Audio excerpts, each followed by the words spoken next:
Hello and welcome back to Cryptocurrency Trading, Mastering Scalp Trading Strategies by Wealthy Education. In this video, we begin Module 2, Scalping Crypto with Technical Analysis. So support and resistance levels, no matter what you do from a technical analysis standpoint, and really most fundamental traders will also take a look at them, support and resistance levels are crucial. Now, they're pretty simple to explain, really.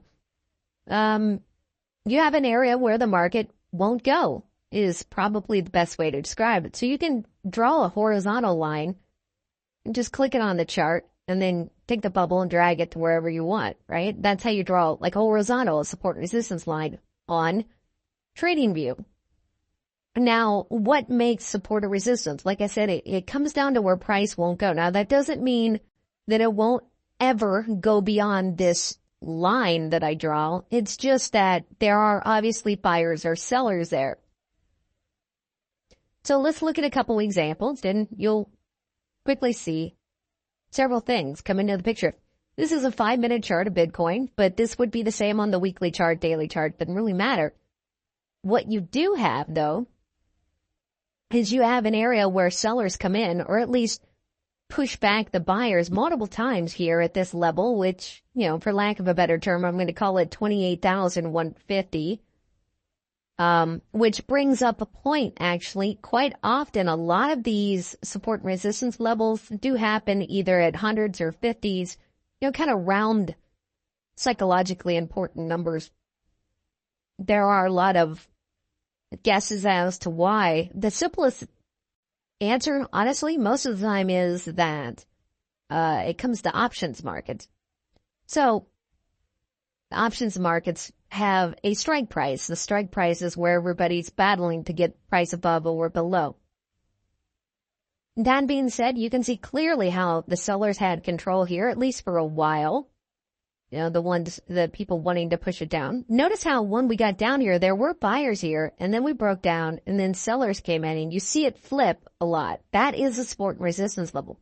This is support later that was resistance. It was broken through. We kind of came back, found a couple of attempts to break below, and took off. Now, support resistance levels matter more on higher time frames. That's the first thing you need to be aware of. So, and then of course, like I said, round numbers. So like right here, 30,000. It's not to the tick. You can see that we have in fact broken above 30,000, but it has caused a lot of headaches for Bitcoin. You can see that we broke above it, pulled back a little bit, and then turned around and took off. You have to keep in mind that in the perspective of a weekly chart, $100, $150, nothing, especially when the volatility is like this. So, keep that in mind. But the first thing you need to do is to look at the bigger time frame. So on the 5-minute chart, you may not recognize that $30,000 is an important level, but it clearly is on this weekly chart. You can see the price has reacted to it multiple times. Let's go back to the 5-minute chart, and you can see we tried to get there and we broke down.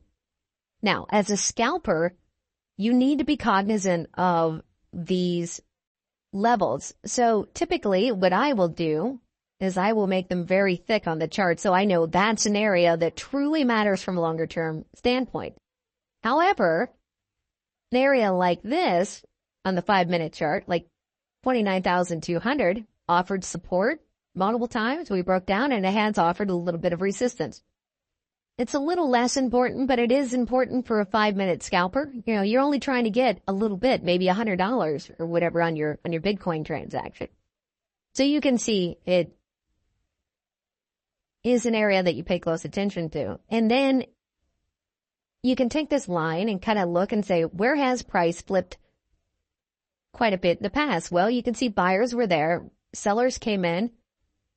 Buyers are there. Sellers came in. We did slice through it a couple of times and you took off. And that is something that you see a lot too. That eventually it just wears out its efficacy. You can see we slice through so many times that it may not be as important when we come back. the fundamental beginning of any technical analysis, fundamental analysis strategy, you have to be aware of where the buyers and sellers are. So when I look here at Ethereum, what's the exact level? You don't have to worry too much about the exact level because we will talk about how you are looking for price action, if you will, at these levels. But you can see these are areas of interest. So that's the first thing you do when you set up a chart. You say, okay, well, where has price mattered? Well, price matters there, obviously, and it's mattered here. It's starting to matter here. We'll have to wait and see. You can make an argument that there was something going on there as well. So now, on this 5-minute chart, you have 3 very important levels. You can trade back and forth all day long in this area. So it is something important to keep in mind. That being said, you also have to recognize that nothing is perfect. But this is like your roadmap of places where, things may matter a little bit more. And therefore, maybe you should pay attention. See the buyers there, sellers there. We slice through it there, but now we're seeing buyers there again. This kind of lays out, think of it, best way to think of it really is going to be along the lines of going down a highway. These are your exit signs. It tells you, it's kind of like a guidepost, if you will. A lot of traders will just find 2 areas like this and trade back and forth until it breaks out of it. And then they'll wait for more consolidation like this and do it again. Comes down to if you're a range-bound or a trend-bound trader. Scalpers typically are looking for some type of breakout, but it doesn't necessarily have to be the case. You can see as I go through this chart, you can see what I'm looking at here.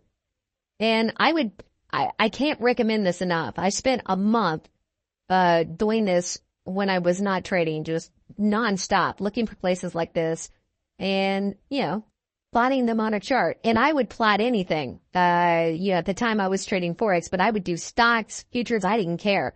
And after a while, you start to see these things. And you can see how I'm just flying through this. I'm not even thinking about it as I'm talking. And you need to be that good.